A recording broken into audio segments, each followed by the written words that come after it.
We've got Tony Greco here. He's got tons of gyms in the city. He's a celebrity trainer, and he's a kickboxing medalist, actually. You do? Yeah, Yeah, man. yeah. I won a What? gold medal for Canada in 1995. No way. You should fight for the cure this year. They won't let him do it, man. He'll fucking go in there and start beating people. Oh man. Yeah, very well known in the city. Like we'd love to know how you got started when you came here from Italy. Obviously, you Yeah. went to school, and then like what led you into the kickboxing? What led you into the training? How did all that get started? Yeah, just to Yeah. preface that too, like we were talking about it off camera. Tony came here from Italy when he was 7, and you were what grade? What grade are you in? 7th grade? Yeah, it's just like grade 1, yeah, like from the grade 1, beginning. and then I had to repeat it because, like I said, I came here like 3 months before the school year was over. So they said, it would just make sense to redo that, right? And again, I didn't know the language. I don't know anybody. Like, still don't know the language, So but yeah, it was, it was crazy obstacles, and then I did pretty good. And then when I went to grade school, I started taking martial arts, and part of the reason was because I was bullied.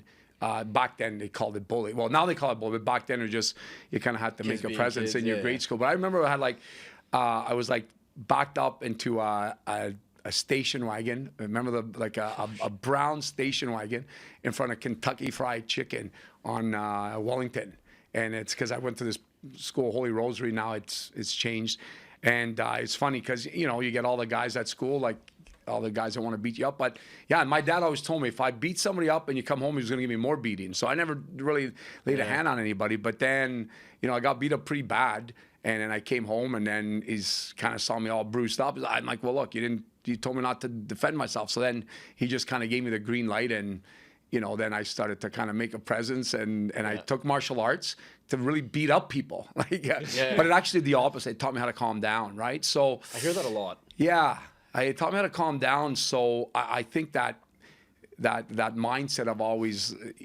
getting up and don't give up kind of thing, was instilled in me, right? And growing up in an Italian family is not easy. Like they expect, as you know, right? Yeah. They expect the best out of you. Like I was always told, unless I became a doctor or a lawyer, I'd be like, not great kind of thing, right? Because my dad came here.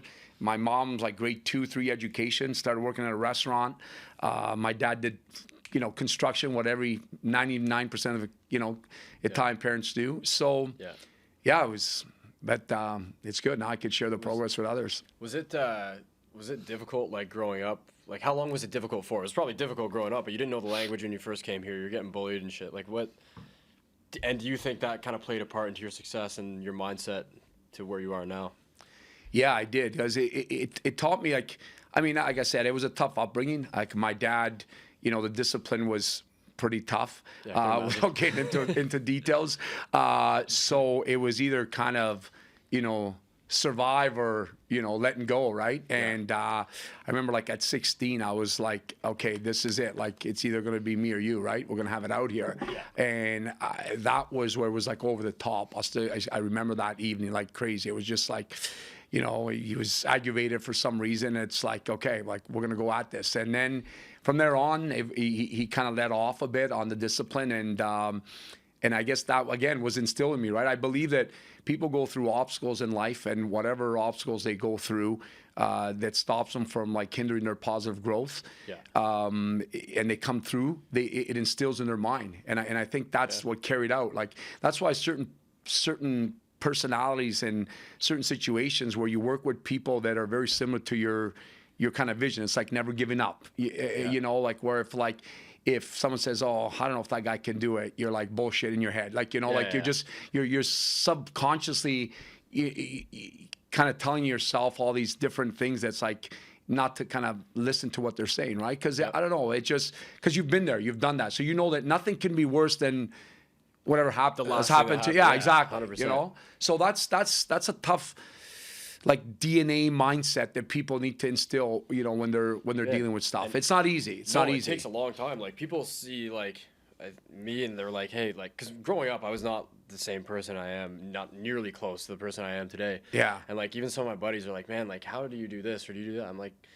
To me, it's like one, like we just said, like every time you go through something, you're like, oh shit, I got through that, and then something else comes up, you're like, holy shit, and then you think back, you're like, okay, well, I got through that, I can get through this. Yeah. But it's like, just don't stop, just don't quit toward your goal or whatever you're doing, right? Like, Yeah. I think that's the biggest thing is people they don't have the persistence to keep going. Yeah, and then they also don't have the reward. Like I base my thought on my experiences. Like everything I did through my life was all like, it's not going to happen. It's not going to happen. It's not going to happen. You know, win the gold medal for Canada 1995. Even some of my closest friends are like, you know, you might win a bronze, but they just doubt the fact that you're ever going to win a gold. Man. It's That just the fuels way. you, right? What's that? Doesn't that fuel you? That's what it did. Yeah. So I was like, fuck this shit. Like, I'm going to, like, you know, train my ass off even harder. Like, you know what I mean? And then I remember the fight like it was yesterday. It was like, so it was kickboxing. So it's 3 minutes. You have to throw so many kicks, like, very tough sport. And then, you know, if you don't throw many kicks, you get penalized. So anyways, it was 18 minutes, the fight. And I remember I took a shot to the nose and with this guy from Austria. And I'm like, fuck, and I went in the corner and I was like, there's no way I'm going to lose this fight. Like I said, there's no way this guy can, like, I was trained harder than me because I was like, I did more. I know myself, I did more than I was supposed to do. I don't know if that was a good thing or a bad thing, but for my mind, it was a good thing. Yeah. So it was just like, boom, this burst of energy. And it just, you know, I scored a few last points and, you know, won the match. And it was like a Rocky fight, right? I mean, people that hear this podcast, they were probably at the fight back then, you know, probably would remember this.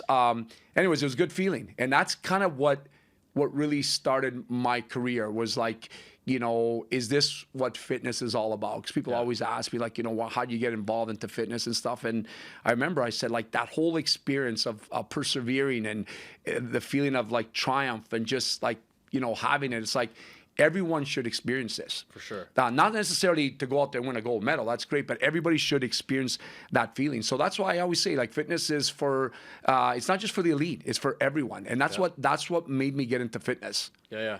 I think, like, going back to that too, winning that gold medal, that probably, like, in your mind, you're like, holy fuck. Like, again, going back, like, if I can do that, like, what else can I do? Like, it just opens up your mind to, like, okay. Yeah. You know, and that's the biggest thing. It's like it's the reward. So that's why I mean, people are very similar to me that obviously have businesses and are entrepreneurs. It's like you deflect the fact of the negative things that people say I can't, it won't happen, like little things like that. You know, it's verbiage. It's just language that you don't need in your brain. Because I believe 100%. Like, you know, whether you go up to the top of the mountain or halfway up, you still did more than what someone would have did. You know what I mean? Like, it's like finishing is great for sure, but it's the experience along the way. And that's why at a young age you should experience those obstacles because they're just learning lessons. That's all they are. You know, people are like, and that's the tipping point where people, you know, they'll fail and they'll give up, or they'll fail and they're like, I'm getting back up, you know? So that's why you got to ask yourself, like, which one of those people are you? And then if you're not that person that gets back up, then you should use your resources to help you change the way you think. 100%. Okay? Or even, Tony, the guys that don't even take the risk to fail. Right. They just stay, like, consistent. Now those guys. Line. And those guys, you know, I mean, like, I'm a positive guy, but I mean, those are what I call the C, you know, people. Like, because you got A, B, and C. You know, the A's are going to be like, give it to me. B's are like, let me see how it is. And then C are like, they're like you said, they're just never willing to move. Yeah, there's no chance. You know, I'm not even going to try. You know? Yeah. It's funny. I had a conversation about that with two of my buddies, like, literally 2 days ago. They were talking, like, they were going to get their real estate and mortgage license, and then, you know, one failed one test, he stopped, and then another one passed his mortgage test, and then his first deal went south, and he was like, fuck this, I'm not doing this. And then they were asking me the other day, they're like, man, like, how do you do it? I'm like, guys, like, I fail every day, man. Like, like, every single day, there's some bullshit. It's like, just, it goes back, like, just be persistent, right? That's all it is. I mean, and take a shot. Take a shot. And if you can learn to, like, have this conversation in your mind, you know what I mean? Like, that's the thing. It's like, you have the ego, because it's important to have that, but it's like you almost have, like, that second person going, hey, it's okay, you could do this. Like, you know what I mean? It's like you're talking to someone on the side here, but it's really you. You know, you're having this deep thought of conversation. But again, it's, you know, a lot of the stuff we talk about, people that are listening are like, it seems easy. It's not easy. It's not. This is a process, right? Like, you know, everybody looks at the victory, but they don't see the sacrifice leading up to it. But that's what makes who you are is the whole pattern of going through sacrifice with a little bit of enthusiasm. Yeah, and anticipate the win. Exactly. Like anticipating the win will just give you that fire to just keep going a little bit more. And enjoy the process too, right? Yeah. Man, like there's days like I think the last few weeks for both of us we've been like, oh my god, like we're just getting beat to shit. Yeah. And then it's like you just know like okay, it's like an arrow, like that arrow analogy, right? Like we're getting pulled back, and then today, boom. So you guys were both real estate? Yeah, we we're partners yeah. in commercial That's real estate. amazing. Yeah. So how do you find like the drive to get up every morning and persevere and sell homes and list homes and show homes and so for us it's different because it's commercial, right? Yeah. So we do like apartment buildings and Right. some office, retail, industrial, development land, stuff like that. So one for me, like I just enjoy it. Like I don't know, he's got to talk about his stuff, but I enjoy It's a great game. It's a great game. It's a like, game, sure. right? I good. enjoy like meeting people like you and other investors and like, oh, how'd you make your money or what are you doing? Like learning from that aspect. But like, it's also the way I look at it. I'm sure you're similar, and I know for a fact you're similar. Like you came from Italy. Like you probably look at your parents. You're like, you guys fucking went across the ocean, sacrificed a bunch of bullshit for me, and like, what am I doing? Like I'm gonna fuck off and not do anything with my life. Yeah, you gotta capitalize on the You're opportunity. blessed with an opportunity, man. Yeah. Exactly. That's what gets me fired up. I love it. I'm getting fired up. I know, man. Like it goes tying into working out, man. Like I don't love working out, but like I'll go there every morning. You do something difficult to start your day, and you're like, okay, well I did that, and now let's get going with the rest of the day. And I want to ask you, like, do you have that mindset too with like your business, where you're like, okay, like I'm just gonna do as many things as possible that I don't like doing, whether it's a fucking ice bath, a run, a workout, and then it sets you up for your day? Yeah, like working out to me, like people always ask me, they're like, like, are you like a fitness trainer? And I said, look, I transform bodies, uplift spirits, and strengthen minds. Like fitness is just a routine that I do, and I do it because it fuels the way you think. More and more. This isn't a sales pitch, by the way. People are like, oh, I don't care who you are, what you do. You need to work out. You need to work out because, I'm a big fan of the mind. I wrote a book, Strong Mind, Lean Body.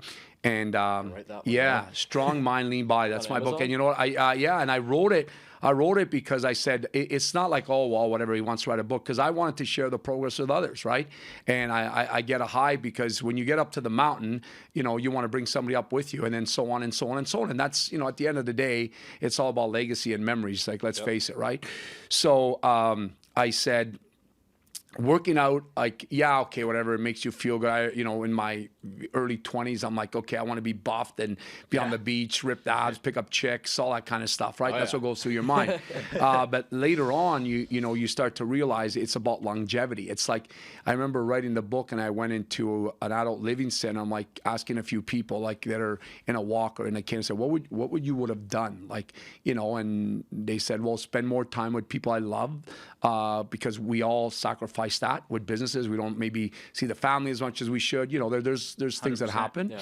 And then they're like, and health. Said, if I can give it all back. Like, it's funny that no matter what money people have, it's like you can't buy time and you can't buy your health, right? Yep. So it's like, if you mentally work out every day, there's this whole process called neurogenesis. It's the ability of your brain cells to think and regrow, and it sparks your whole hippocampus, where it's like you're ready to learn. Like, let's say right now we're all in a good mood right now, right? So let's say there was a gym next door, and we went there and we did a few bicep curls, some like shoulder presses, some jumps, and we come back here, we'd be we'd be all fired up because now we're in the game even more. Yep. So it makes you think clearer. It also makes you deal with obstacles, because when you're like on that fifth rep, you're like, and you're grinding through there. Well, then that translates where you've had that bad day where like you're trying to answer emails, you're like, well, whatever, and it's like it's like subconsciously like a language in your brain. It's like Miracle Grow in your brain. It's called neurogenesis. There's a really good book out there. It's called The Spark. It's by Dr. John Ratey out of Harvard University, a psychologist. You can't miss it because it's bright orange. It's called Spark. And it's really fascinating, because what happens is they have these brain breaks in Europe where they get these kids that are in school that they're like, what's going on, man? Like, and what they'll do is like the professors will say, push your chair back. Okay, guys, stand up, jumping jacks, squats, just like a 15-minute like quick I'm all like about that. Ask this guy. right, and then it's like Yeah. boom, like you're like okay, now you're back in. It's like hey. Hello, Yep, you're back in. So I love that part of the fitness. I also love the fact that, again, like, that placebo effect where like people have a headache, they're like, okay, I'll take a Tylenol, and they'll rely on it. Well, my Tylenol is, go in the gym, and that's my first step, And work out. Yeah. You never feel bad. Absolutely. For working out, man. Absolutely. I've never had a shitty time after working out. Yeah, and that's what it is, and I see that in my business. So that's what drives me is the high of people that come in, thinking they can't, struggling. Like I can see it. As soon as I open the door, I can feel the energy. And, as they give me that energy, I recycle it and try to bring the positive into them. Because, a workout, lunges and all that stuff, everybody can teach that. Now, I'm going to brag about myself, about the fitness, because, I don't teach anything that hasn't been measured or hasn't been tested. I don't care who you are. You can be the best trainer in the world. And it's like, yeah, my trainer gets me stronger. Really? How does he do that, Jockey? Well, I got him. He's doing lunges. And today we did, okay, but how many? And how is he measuring that? How is he measuring you getting stronger? I don't know. He just puts a workout together. He's not measuring. He's just guessing. Yeah. So my training is really, really unique because I learned from a great mentor of mine. His name is Kyle Dietz out of the University of Minnesota. And this guy is great. And Dr. Ben Peterson, they wrote a book called Triphasic Training. And it's training 3 different tempos to generate maximum force of power, which makes so much sense. And I'm not trying to ditch the education I learned on health and fitness, but it's just the science has evolved so much. So stuff that I learned in school with other sports performance centers, just doesn't justify. Example, so every muscle action has 3 different actions. So let's say this was a football here, right? Mm-hmm. And I said, Jack, go for a pass. So I'm recalling the ball. There's a slight pause, and I throw the ball, right? Yeah. So this slow pause is like the eccentric component, right? Where we slow down the weight and resist force. And then from here, you're holding on. It's a short cycle to just resist. Now go. Yeah. But there's tissue that surrounds a joint, right? Yeah. So if you don't make that tissue stronger, how the heck is it going to produce more power, right? So let's say you're running at me and you push me, I'm like, whoa. Yeah. Now I get up and I push you back, but it's going to take time. But imagine if you came full speed and I stop you, how fast I can push you. So think of it as power output. So when I was looking at that, I'm like, this is unbelievable. So what we do is for 2 weeks, we measure your 1 rep max, what you can do for 1 rep, and I keep you at 85% of your 1 rep max for 2 weeks, where you learn a lot of these compound lifts, like the deadlifts, the squats, heavy stuff that you're like, holy fuck, this is stressful. Yeah, because you're friggin' training. You're not doing any like a wussy workout. So now all the stress adaptations that occur in your brain, every single organism in your body, your cells are adapting to that. Mm-hmm. But what you're doing is you're getting used to like resistance, not only physically, but mentally. So because you could resist more, now 2 weeks after, because this tissue was torn and you're ripping the shit out of it, but now it's like that actin myosin head is joined together and its sticker could resist force. Now you could get strong because you're holding, and then boom. And then your power output is so much quicker. So what I'm trying to say, without just getting carried too much into the science, is that you'll be able to lift more and lift it faster. Now you're probably going, oh, well, this guy trains athletes. No, I don't train athletes. I train athletes, but I train my mainstream clients the same way. Because guess what? They got to function. They got to get into their car. They got to grab their groceries. You got to take off. You're always sprinting. Like you're never, you're always on the go. Yeah. So if you could resist more force, generate more power, have better balance. Like, we can go on and on, have a whole podcast about training. So I think we got a lot of other stuff to talk about. But that's what's cool about it. Yeah. So I'm just here to share and, listen, if trainers say, look, I'm listening to this podcast, I'm a trainer, and I don't care what this guy's saying. I have one of my guys that, went from 300 pounds bench press to 400 pounds in 3 months, and I had him do this, and that, and he tested 100 people, and they all had the results. I'd be like, bud, I love you, man. Give me that formula. I'll teach it to my guys. And I forgot to mention that they're taking TRT. Yeah. Exactly. Well, so it's just, I'm just at that level where I don't want to be that guy. I guess I was there, not intentionally, because none of the trainers do not want their clients to get better. Yeah. But I'm dealing with a lot of top pro athletes that make a lot of money. Right? Yeah, it's a learning experience.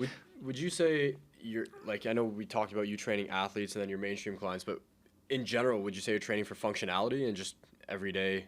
I know everybody's different depending on the client, but So So Yeah, like- I train more people for performance in the end. I build a hypertrophy, and then once they have that density, then I launch them. Meaning, hey, what do? Oh, okay, I sell commercial. Well, you're pretty fit. You want to kind of have that men's health look. Yeah. Now, unless you want to become a bodybuilder and get on stage, but there's a difference between performance and appearance. That's what people don't understand. Yeah, No one exactly. gives a shit on how Michael Jordan looked on the court. That guy, they remember him as, from all the hoops that he scored, right? And Wayne Gretzky, like no one's like, did you see that guy? He's ripped. They say, well, did you see that goal last night? Top shelf. So Yeah, it's just, exactly. it's performance or appearance. And for appearance, there is a little bit of sacrifice, That's why, like, in the past, a lot of my clients were women. I remember women used to say, like, yeah, can you get me ripped abs? Like, I want to look like her.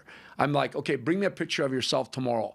And then they bring me a picture, and I cut their face off, and I put their face on that other. I'm like, does that really look good? And like, oh, I said, that's not who you are. Yeah. Like, these people have gone through, like, I mean, so many, like, anabolic steroids to cut them up, and just illegal drugs. And maybe not. Maybe they follow strict, health regime and diet regimes, but this is not practical. You know what I mean? And some people just have natural genetics. I know guys and girls that, like, never do a sit-up, and they're shredded. They're ripped. Yeah, man. Fuck, I hate that. You know that, right? Like, God, or they can have 10 pizzas, and that's like, it's a fast like, people don't understand.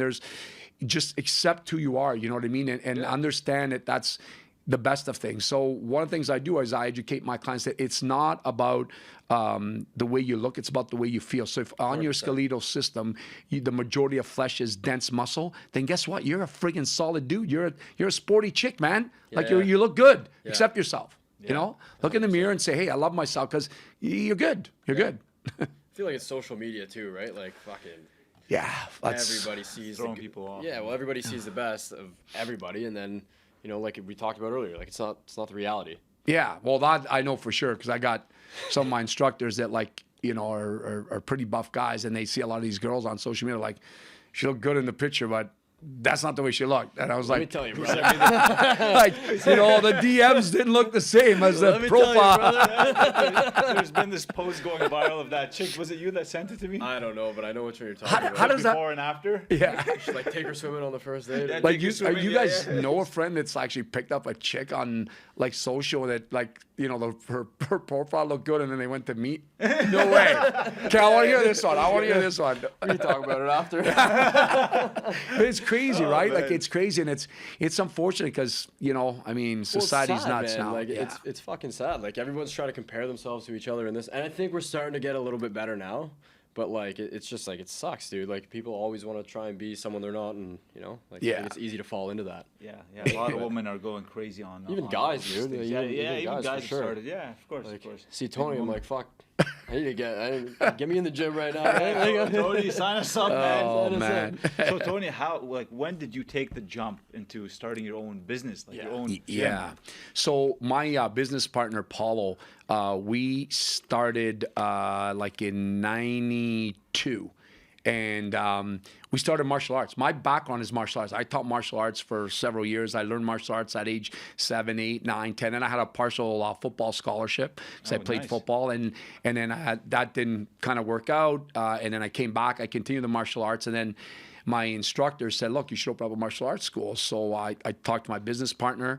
I was working at the Ottawa airport in transition of school and that whole transition of going to school and starting the business. So then we opened up our first martial arts school in Barhaven.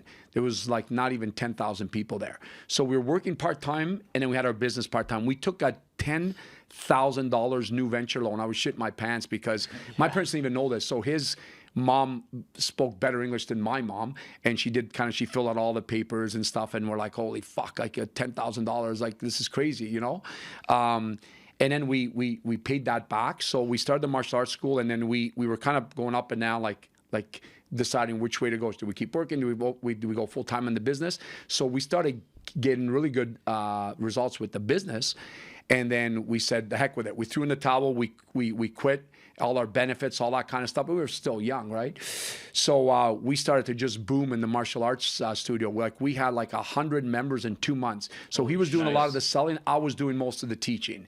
And, you know, we just had a great balance, right? The yin and yang. He was kind of like the guy that brought them in, signed them up, and then I would keep them there. And yeah, it was, I mean, we're very grateful. Like people, we started in Barhaven, we went from 100 to almost 600 students in like 2 years. Wow. And we were doing really well.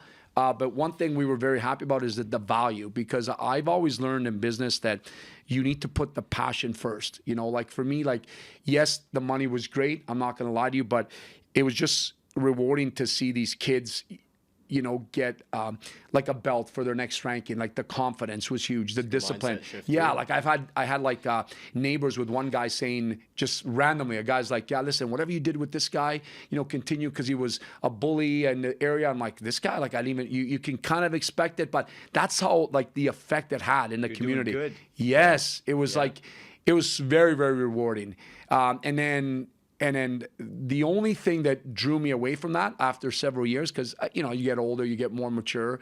And that's why I always think, you know, you really are a beginner, like every time you come into something, right? Like when you're born, you're a beginner. Like you go to school, you're a beginner. You get married, you have kids. Like you die, you're a beginner. Like think about it, right? Everything's a beginning of a cycle and the end of another. So it was crazy because I'm like, we're making pretty good money. And then it got to a point where like a lot of kids really like, we're on the borderline of getting a belt. So every month we used to do a grading. We used to set a big table like this with all my black belts and promote guys to the next belt level. But some kids, shouldn't say like shouldn't deserve it, but like we're kind of on the borderline. So it's like, I have a business to run. I got to give a belt. Like, I got to deal with the parents' headache. Oh, fuck, what do I? So I said, I can't do this anymore because I was uncertain of my decision. And I hate being uncertain about the decision, So I said, I'm not going to do this anymore. So then that's when I wanted to, you know, become an Olympic coach. I started taking a lot of courses with Sports Performance Institute, saying like, how do I do this? So I started working a lot more with athletes, and then I opened up a Greco lean and fit, which was more like a circuit style. Like I'm going back like kind of like 9 rounds almost. Well, yeah, it was like basically like it was like 8 different stations and, you know, it was circuit training. I'm talking like 25, 30 years ago. Like we were the first one. People thought I was nuts. Like this guy's nuts trying to do this.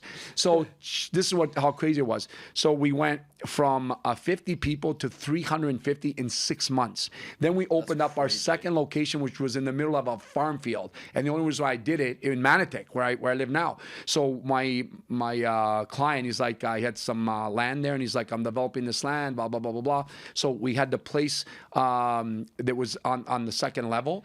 We opened up that place. We had 300 members in 3 months. So then the craziest thing happened there. So my business partner had a client, and they're like, this guy wants to buy the location. I'm like, what do you mean he wants to buy the location? Like, what are we going to do? Because that was it. That was our little baby. We're just going to monitor that. Yeah. Sure enough, he buys the location, strikes a check for $350,000. I swear to God. This guy, I'm telling you. You were just like, hey, this is my price? Well, we gave him a price, and what happened was. Did you do any numbers to get to that? Well, we did some numbers because we were still in the growing phases, and we knew what. So, and at the time, we're like, fuck, How old were you at this time? We were like 24, right? So Holy like, shit. Isn't that crazy? That's crazy. So then the guy comes in and he wants it all official. He's like, well, you know, I want to get the lawyers involved. Like he took pictures. I'm like, it was the craziest experience. I'm like, this is crazy. Then I ended up working for this guy for 6 months while my business partner opened up another location for us to get started. That was our Canada location. So same branding and everything? Same branding and everything. So no non-compete or anything like that? Like no, we didn't even say. He bought the name. The name was still the Greco name. Okay. So then like it was like a franchise. So then we went to Canada, and then again, we built that up in twice the amount of time. And people were like, yeah, you got to go to Canada. Your brand is really cool. You're going to attract all the hockey players' wives and the who's who and so on and so on. And it did, because it was one of those cool places. I don't know if you guys ever have seen my locations, but it had like a funky bar. Like it was. So anyways, then we went to, then someone else bought that location. Then that's when we started to franchise. So then we had 2 in Toronto, and he's, you know, has a young family. I have 2 daughters that are a little bit Now they're older, obviously, but that's when we made that decision. We're like, okay, what's going on? And then we heard there was an equity firm out of New York that wanted to buy us, and then the whole transition happened. So I sold my business. It's been like 8 years, and then I stayed on for a bit, and For the private equity fund? yeah. Okay. And then the vision obviously wasn't the same vision that I saw in my own eyes, but I was learning to accept the fact that, hey, my brand is gone. I'm an ambassador now. So anyways, to make a long story short, they're not around anymore. So now, then what I did is I went to work at a doctor's office because I was bored for 6 months. I'm like, what the heck am I going to do, right? I mean, we got a pretty good payday. And I can imagine, yeah, it was good. It was good. I mean, but, that's, again, you realize that it's not, always about the money, because it's like it doesn't bring you happiness, right? What are you going to do? You said, like, you're still, even now, you're still young, man. Exactly. Like, what are you going to do? Exactly. So then I worked at a doctor's office, and I was kind of like the buffer for the doc. So I learned, people's obstacles and issues and stuff like that. And I'm like, it's not me. I can't be behind a desk. Mm-hmm. So then my buddy Claude Giroux, who's a hockey player for Ottawa, obviously, he's like, listen, man, like, I'm going to introduce you to some guys. They're great guys, blah, blah, blah, blah, blah. And so I worked with this guy, Kyle Dietz, that I mentioned earlier in the podcast, like great guy, and Dr. Ben Peterson. So I was 8 just, years ago? This was about 3 years ago. Oh, yeah. 3 years ago. Yeah. Okay. So I got more and more into the woods of the training, and I'm like so passionate about it now, because I really do feel it makes a difference, like in everybody's lives. Like, and I don't care who you are, what kind of training you did. I guarantee you your results, you'll lift more weight, you'll lift it faster, you'll be stronger. Yeah. And so now so my new brand is TG Athletics, Yeah. I just attract athletes, but also mainstream clients. And it's the same kind of like just gyms in training. Just personal training. So I opened up a place, my own personal gym, That's 100. a sick gym. That's 100 feet from my house. Alan goes there, I think, right? Alan Porter, yeah. You know Alan? I love Alan. Yeah, Alan's a great guy. Yeah, he's awesome. Great dude. And it's 100 feet from my house. And so I share the passion with people, and I pick and choose my friend clients. And that's it. You're still training athletes, I'm assuming, right? Yeah. Like when you see them on the ice and playing a game, whatever, and they're crushing it, like I got to imagine you feel a pretty crazy sense of pride in that. Like it's my high, man. That's my high. That's what makes me. That's the challenge right now that makes me get up. Like I text these guys all the time, and I mean we've had 2 first-round picks in the NHL, Jack Quinn, who plays for Buffalo, and Brant Clark, who plays for the LA Kings. Now we have Henry Muse, who's in the draft this year, plays for the 67s. This guy Dean Letourneau plays at St. Andrews College. So these guys are like, and then obviously Claude was a first-round pick as well. Yeah. So my high is to get these guys drafted. Like that's really the reward that we get. It's all about performance. It's all about performance, and that's why I'm so passionate about it, because I text these guys, I uplift their spirits. Like it's some whole mindset that goes into winning. Like the skill set is one thing, but it's winning isn't everything, right? Wanting to win is. You gotta know how to do it. 100%. What was that? The Kobe book, or not the Kobe book, but who's his trainer? Tim Grover. Oh yeah, same shit. Yeah, I was like, And I see these guys, like their mindset is, and that's what I make them believe, because I'm very good on persuading people. Joe knows that, who's listening to our podcast. Yeah, Joe Sambusa. Oh yeah. He hates it but loves it. But the art of persuading, it's making you believe that you can do it. Because people go, well, how does that mean? I'm just like, well, if you think this water bottle here is worth, $2, right? And I think it's worth $10. And on a scale of 1 to 10, you're willing to pay for it, like 2 being the worst, 10 being the most. So if I can get you from a 2 to an 8 in 5 seconds, you're going to probably buy this bottle for $10, because you're actually going to believe the fact that you think it is.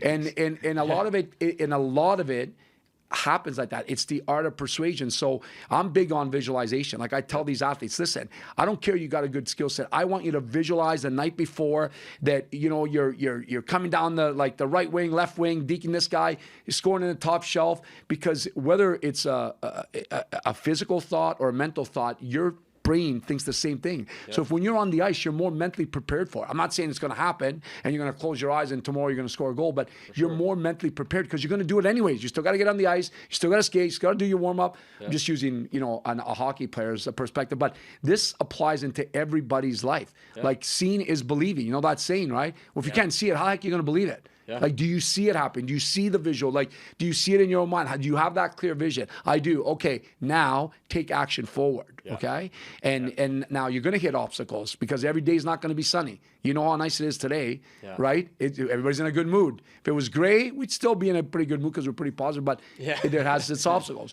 But and then you're going to hit those detours in life, right? Yep. You can't give up. Got to go around the detour. Still get there. And the last thing is you can't stop believing. That's where those haters that come in, I told you, you couldn't have done this. Like, you got to block that bullshit out and just keep it going. Yeah. And that's my three things is vision, managing your state, and believing, because the way you think is the way you feel. So what's big, a lot of guys know all this stuff. Yep. But then they need a reminder. They need to remember, it, right? They don't apply it. So that's why having someone consistently drilling it into your head, especially when you're an athlete, is very important. Well, I think that's why some people think I'm nuts. They go because they're like, "Oh, how come you're always positive and stuff?" I'm like, "Well, it doesn't cost anything to be positive." Yeah, like, you know what I mean? Through life feeling like shit and being negative. Yeah, like it's. You probably enjoy doing this, and you got into it because you're like, you know what, this keeps me pumped up, so I'm gonna. Well, just keep doing it. I think that's my own therapy, because if it's almost like reverse psychology, because if I then my brain stores that. But if I start to be negative, then you know what I mean. There's like the yin and yang that's going on in your head, right? Because I mean, I know nobody's perfect, but you strive for consistency, right? And you know, that's kind of what really is true success, is being consistent at what you're doing, you know? 100%. So, I mean, people underestimate that a lot, I think, like just being how great you can do in life, not even like money wise, but just mentally, like just being positive all the time, right? Like just, it makes you feel so much better. And then even visualization, like I think people really underestimate that. Like I started doing that last year. I'm like, every morning I wake up, I'm like, okay, this is the house I'm going to be in. These are the cars I'm going to drive. This is what my family's going to look like, blah, blah, blah, blah, blah. And like, you look back and you're like, holy shit, like I did that. No, I did that. I checked that one off. I checked that one off, right? Like, and then it's crazy what you can do. Well, you know what? I tell people to just, if you don't believe me, just try the drill, right? Like it's you know, if you have a plan, you know, then stick to it. And like, how does that look like? How does that plan look like? Well, you tell me, like, what plan do you want to do?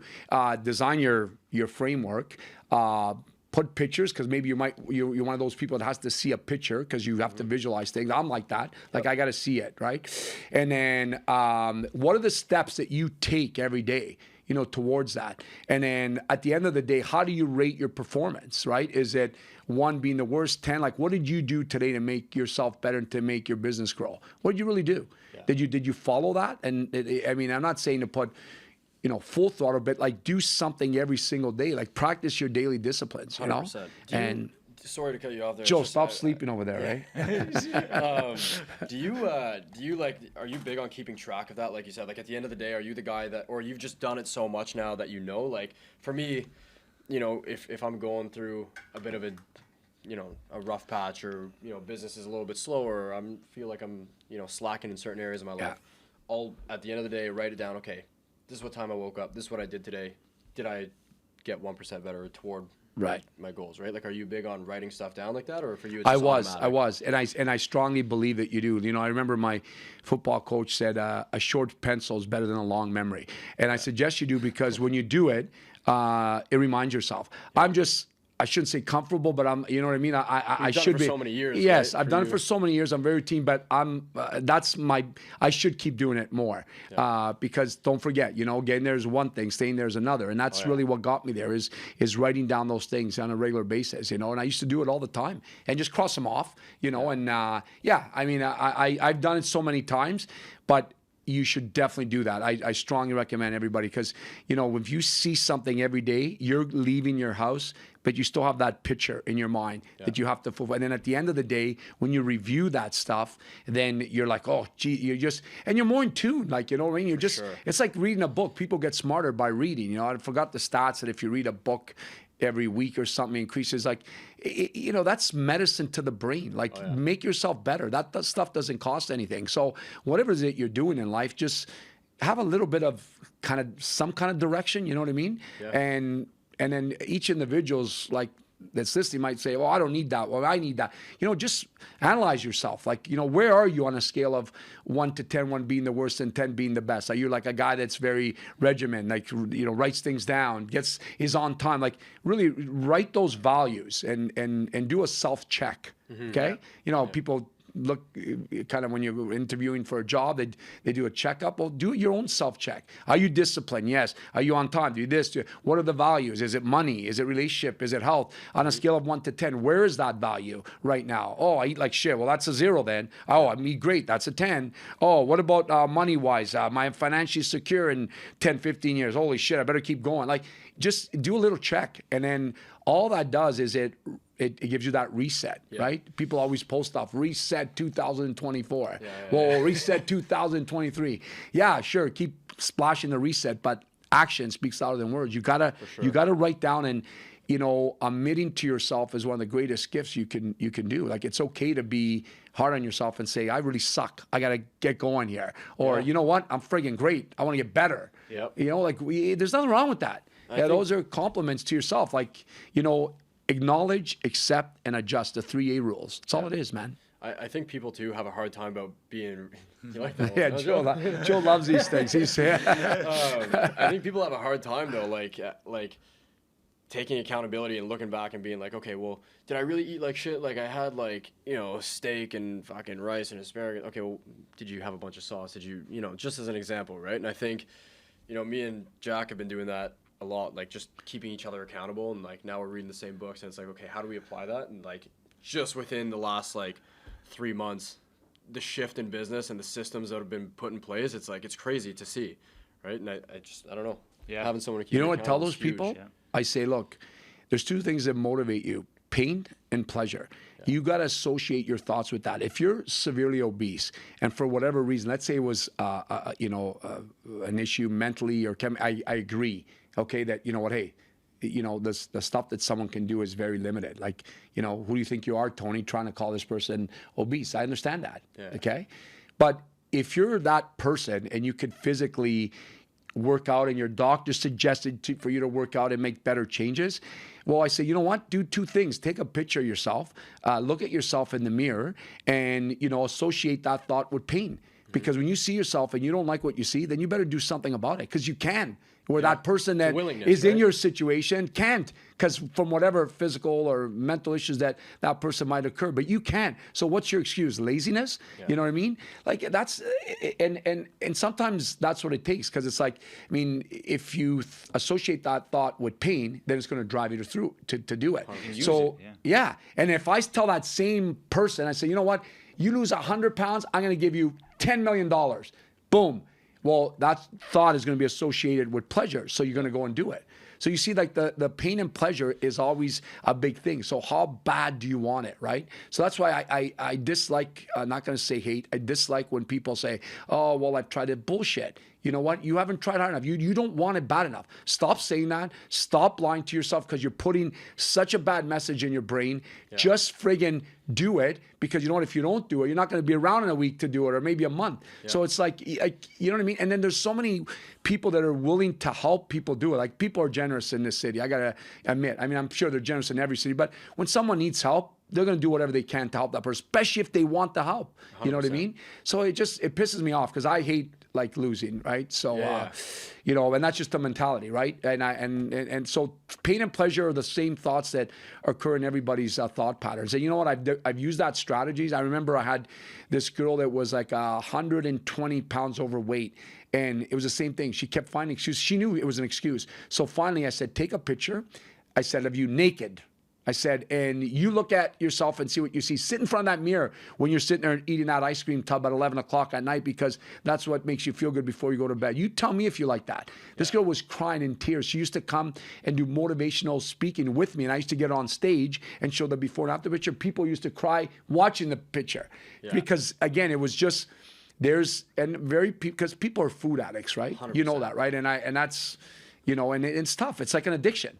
You know, it just, they don't talk about it because it's food, but I believe there's a lot of shit in food that makes people addicted to the food. Yeah, you know? Yes, that's like white death, the sugar, right? Yeah. So I'm Anyways. bad for that too, but like We all are, you know. Some But people can't control it, right? well, that's the thing, right? it's thing. Addictive like- personalities are screwed when it comes to 100%. sugar and that kind of stuff.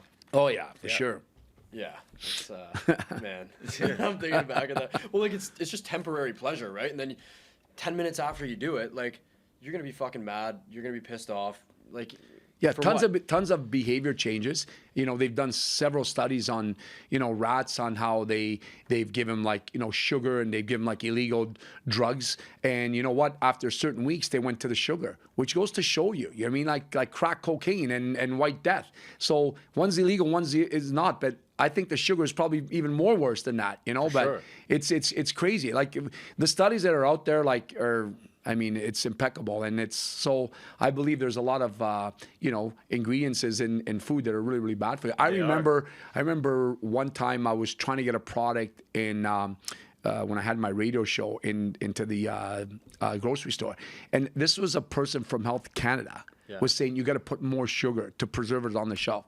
More sugar. Imagine big, that. That's big Crazy. pharma. Is that crazy? Big pharma's Yeah, fucking it's some friggin' pills. insane, man. Yes. 100%. So again, you know, like just trying to, you know, use a little bit of common sense for people that need to, like, obviously lose the weight and get into better shape, to just be very cautious on one thing, and that's the sugar. Maybe they should. Maybe one thing that could help is them keeping in mind that maybe big pharma is pumping some addictive shit into your food, so you should take it easy. Well, you know what I mean? It's just the sugar, man. Like look, but every food, morning, sugar and Tony. food. I know, I agree. There's but all kinds of food that's just- every morning, man, I love a biscotti with my coffee. Right before the gym, I'm like, fuck it, like I know it's terrible, right? Yeah. Like I still do it. Yeah. It's like it's addictive. You get, you know, drawn into that cycle. Absolutely. Yeah, big time. That's why we gotta get a new prime minister. We gotta get my friend Pierre Poilievre as our new future prime minister. 100%. You guys like him or what? 20. Yeah, I met him.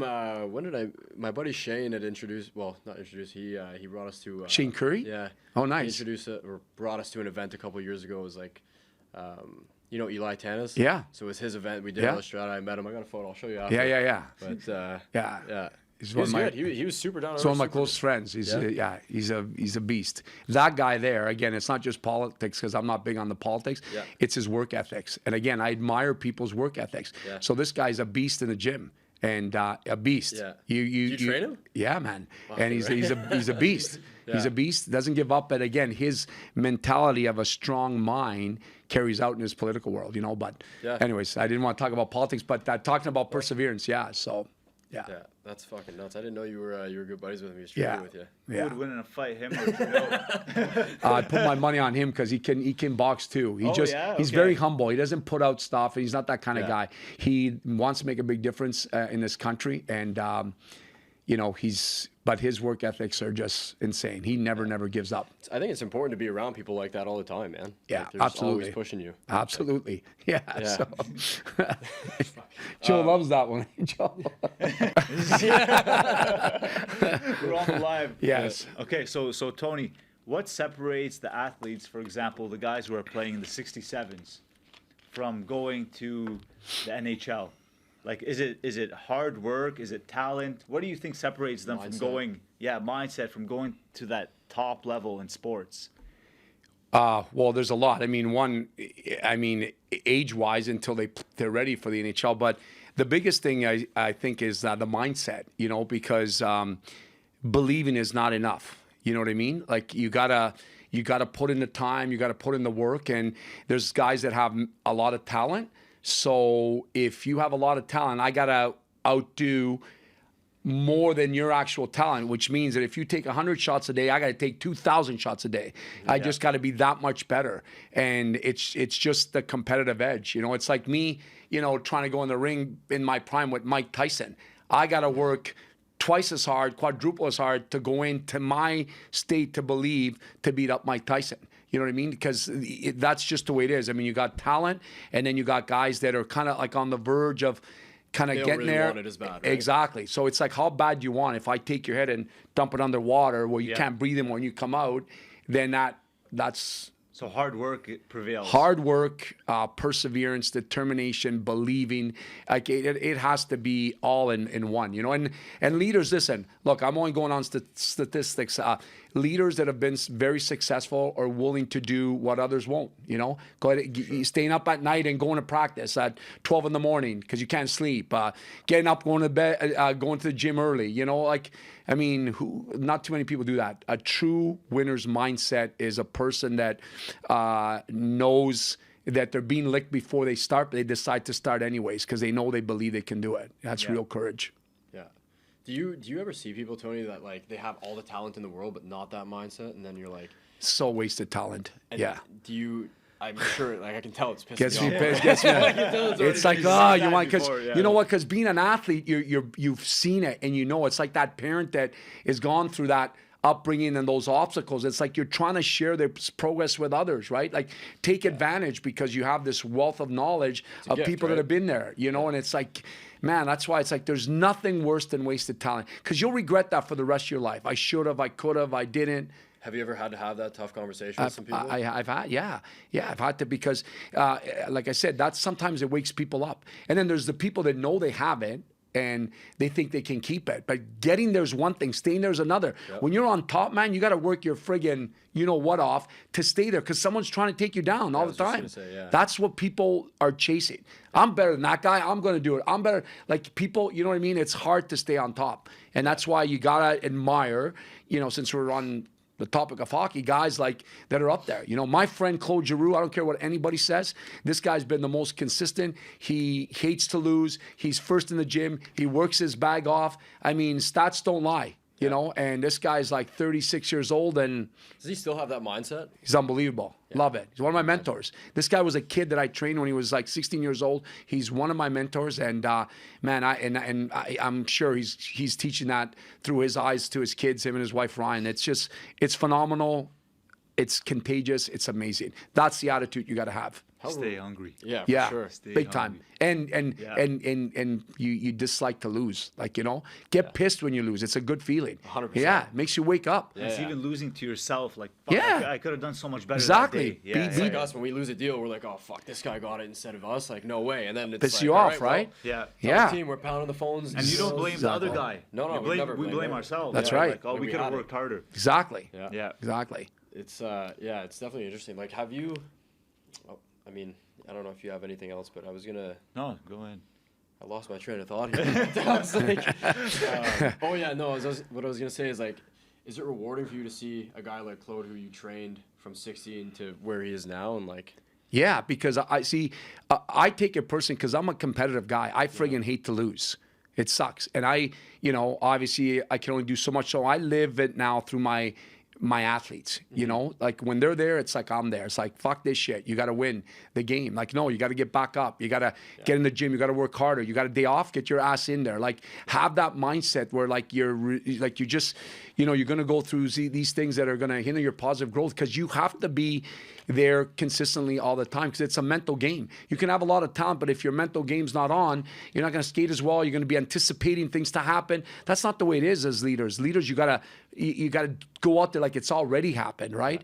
And that takes a mindset. So I take it personally when these guys don't do well because you know what? That's my pride and joy. Of you? Absolutely, yeah. You know, and I when they're losing puck battles, when they're not as fast, they feel sluggish. It's like, man, like what the heck's going on, right? So I love to win, and that's what it is for me. It's just passion to see these guys go out there every day because I know the sacrifice that happens in the gym. I was an athlete. You know, one thing I hate as a coach is that you know, people like, yeah, do this, do that. And I used to always think as an athlete, like, why don't you friggin' get up and do it, right? Yeah. I never do anything that my athletes can't do, you know, and they respect that. And that's why I know the feeling. You know, I'm not going to tell you, do box jump and then do a splitter. I can do that. You want me to show you? I'll do it. Yeah. Tell your other coach to show you. He can't show you. Yeah. So how is he going to teach something he hasn't felt? Like, and that's where like my competitive edge is, like that when I won my gold medal, that triumph, that high in the DNA, is what I experienced through these kids, because it's like you've been there. You could share that experience. You You're understand the teaching me how to feeling, win yeah. and you fucking haven't won. How the heck can you do that? Yeah, How yeah, can yeah. you do that? You haven't felt it. You haven't. You understand the feeling, like- Exactly. You know what? That's a very common pattern that I've been noticing in coaches. Like a lot of high-level athletes Yeah. become coaches for that reason. Absolutely. They want to keep it going. That's what drives you. They're the best coaches. Yes, right? you that's what Yeah. that's what drives you. And that's it's like you're in their mindset, you know what I mean? And they know you know that. Absolutely. Yeah, and so- that's the relationship that you need to have. And that's what you should be, praising to these kids, because they're the future, right? So it's a big reward. Do you see a big correlation with like athletes and business people? Because you train both, right? Like you train some. Yeah. Same Crazy thing with business people. CEOs when they're making decisions. You got a guy that's overweight and doesn't hit the gym, and he's running your company, and you're trusting this guy to make decisions when he's, like doesn't like himself. It takes 10 minutes to go to the washroom because he can't get up because he's got no energy. He's on his fifth coffee in the 3 o'clock in the afternoon. Like, what the fuck? That's insane. It's like, dude, you run a multi-million-dollar company. This is the guy you want to run your company. Get going, man. Like, get in the gym, work out, do something about yourself, and then when you're in a room, you're full of confidence, and you're gonna have that addiction with your employees because they feel the energy. It's all recycled energy. You want to be part of it, right? It's culture. Yeah. Imagine I came here today, I'd be like, yeah, guys, how's this podcast? So how driven would you guys would have been? Yeah, guys, so you guys gonna ask some questions? Yeah, I'm a little bit tired. You'd be like, fuck, this guy's what's wrong with this guy, right? Yeah. So it's all about the energy, right? Like how much you could give and recycle and then just uplift and boost people. Yeah, well, it's like you said, like, I mean, it's a beautiful day. Like, we're all positive. We're having a great time. But, like, even sitting here with you, I'm like, I'm ready to run through a fucking... I love wall it. right now, man. Yeah. Let's go. I'm pumped right now. Let's go. Yeah. I got the Sens game tonight, so I'm going to be fucking on my phone working like Tony, man. I love it. You guys are great guys. Yeah, no, Yeah. thanks, I love the drive. You guys are going to do well because you want to do well. It's instilled in your mindset. For sure. Like, it's great to talk to people and, like, be around people like you, right? And, like, we get to understand where you came from and, your growth and where you're going, right? But, like, to that point, like, where do you see TG Athletics going now? Like, is there a game plan? Have you mapped out what you want to do? And yeah, I have a great team around me that pretty much supports, and I got great mentors and great clients. So my goal is just kind of to be the best person I can be and just share this whole progress with others. So I know that a lot of these guys want to grow, so I'm going to help them grow and just provide a lot of the knowledge and a lot of the new knowledge that comes in and just pass it on to them. And yeah, we want to do a few facilities in the future again, and even one in Florida. Because I mean, Where in there's Florida? in either Boca or Fort Myers. Yeah, I'm in. Yeah. Boca's closer to where we're It's just what again. Do It's about Boca. now. It's not just another fitness center, right? It's a very high end driven mindset. Motivational, kind of like lifestyle. I mean, the exercise is just one thing, like I said, right? But have a purpose, because getting up and making that commitment, you need to see some reward. It seems like it's community too, right? Like, Yeah. it's not just like, man, anybody can go into a fucking good life in Movati at any time, right? But like, I think it's way more motivational, way more uplifting when you go into an atmosphere like what you've built, right? He's got the formula. Yeah, well, you see other people, you see right? it. Thank you. You see it, and you just feel like it's a higher standard of fitness because there's a purpose. That's all. I was that guy before where it's cool, it's fun, you sweat, you talk, you're on your cell phone, blah, blah, blah. And it's like, okay, whatever. But now there's like, you get it done. It's like you're at a different state of your life. And I admire, the education that's out there right now, because now, people kind of have an idea of what to do, right? Yeah. So if we could uplift that a little bit more, then that's great. But we're all about results driven. And I just tell people, listen, if you're not measuring, you're guessing. So ask your clients, ask your trainer, ask your mentors, how are you measuring, and tell me how you came across that, and then make your own choice. Yeah, well, listen, brother, I've been guessing for the last 21 years. Yeah. But no, Alan's been telling me too, like, he's like, man, like, come, it's such a sick vibe. Now I think he's trained like an athlete. That guy's a beast. I know, man. You guys are a beast. You bring anybody, his age and they're working out, like, they won't be, because it's also what it also has, the exercise, is it has a neurological effect. What I mean by that is that because you're working a lot of movement patterns, because people, can do stationary stuff and become robotic. But when you have to move, whether you're an athlete or a human being that's got to transition from one end to the other, you need to be able to move. You need some mobility, and you need some flexibility, and you need to practice movement pattern. That's why people confuse, movement with progress. Yeah. So when you do that, you're at a way different level. And and that stuff requires stress when you're working out, but it's a good stress. It's like the same neurological adaptations that if you were in a forest and a bear came after you and clubbed you in the quad, and you're like limping, like trying to get away from this thing. Well, the same way your brain is thinking to fight that is the same way it thinks when you're doing these kind of exercises. Yeah. That's what's so unique, but that takes creativity. And that's where we love to shine, where it's like, you'll do a forward lunge with a back lunge and an overhead press. Like, it sounds like it's simple, but you got to get your mind in the game, because if you're thinking about your girlfriend that you were text messaging on the gram, like you're going to drop that weight and whatever, like you're not going to be in tune. You have to be mentally in it. That makes a lot of sense. And that's so cool. Then if you're doing this stuff, it's like, man, what's going on? You could be thinking of whatever, right? It's for 4 years, man. No, like for example, like to your point, I hadn't played soccer in 10 years. Yeah. Like last summer.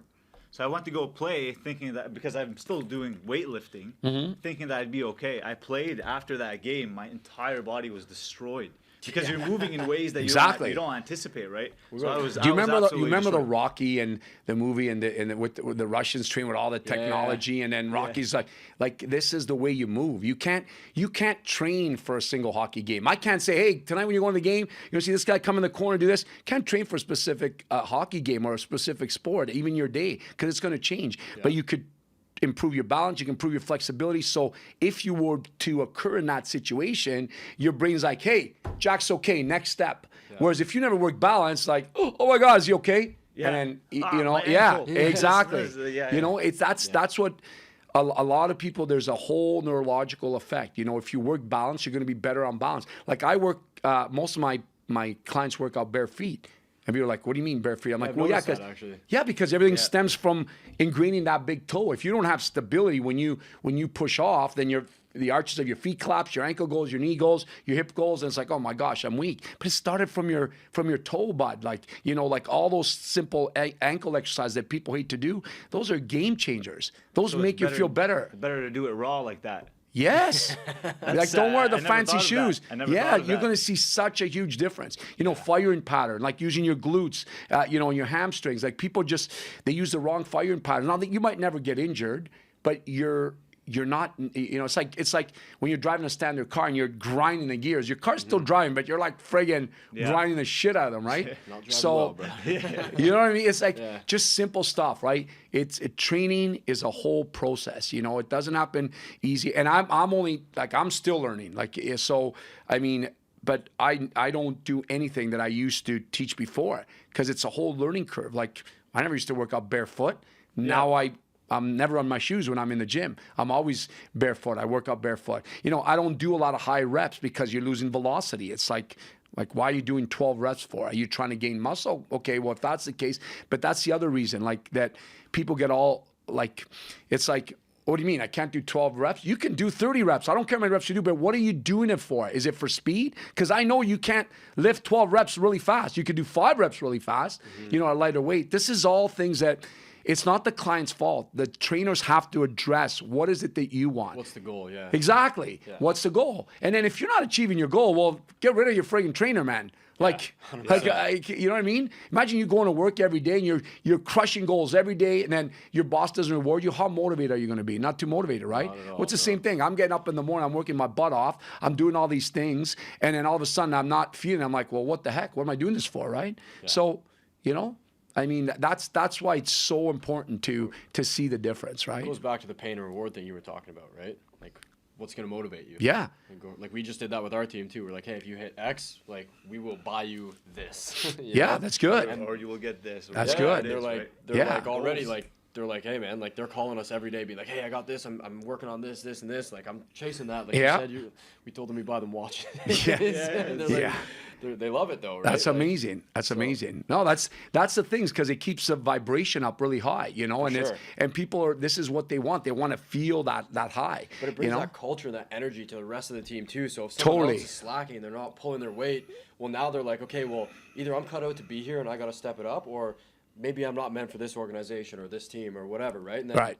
you know, kind of cut through, but you cut the dead weight. Exactly. That's all it is. So. Exactly. But there's always a purpose for everything. And my message is that, you know, ask yourself why not you, and why not now? Like, what is it that you want, right? Yeah. So if you want to build muscle in the gym, okay, well, there's a certain formula. If you want to get faster and have that athletic look, there's the formula. You know, this is why we do the things we do. That's why with athletes and a lot of the mainstream clients, they want to be able to, eliminate injuries because they're sick and tired of feeling the pain. They want to look good. They want to feel good. And that's why that's important, you know? I mean, muscle obviously will come as you train, but the bottom line is that you're having better balance, you're feeling better, you're in a better mindset, you're more flexible, you know, you're feeling like an athlete, like back in the day when you were in high school playing volleyball, soccer, whatever the case may be. Like, it's rewarding to know that you can move. You know how sad it is when you see people that can't move, like when they get off their chair, they're like,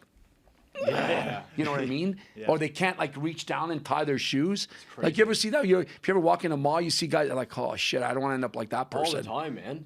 Like, Like, you feel bad too. Yeah. Like, Yeah, like, so it's like, Staying And out of it's- shape, it's just you're Yeah. one decision away, right? Like, just go. That's go it. Like work what we out. talked about earlier, like it's Yeah. a willingness to want to do it, and you know. exactly. Some do you people are want, just like- not thinking that far ahead, though. They're like, I'll be fine. I feel I'll good start now. tomorrow. I'm okay. They're not anticipating the future. Exactly. Yeah. And I say, you know what? You can't predict the future, but you can create it.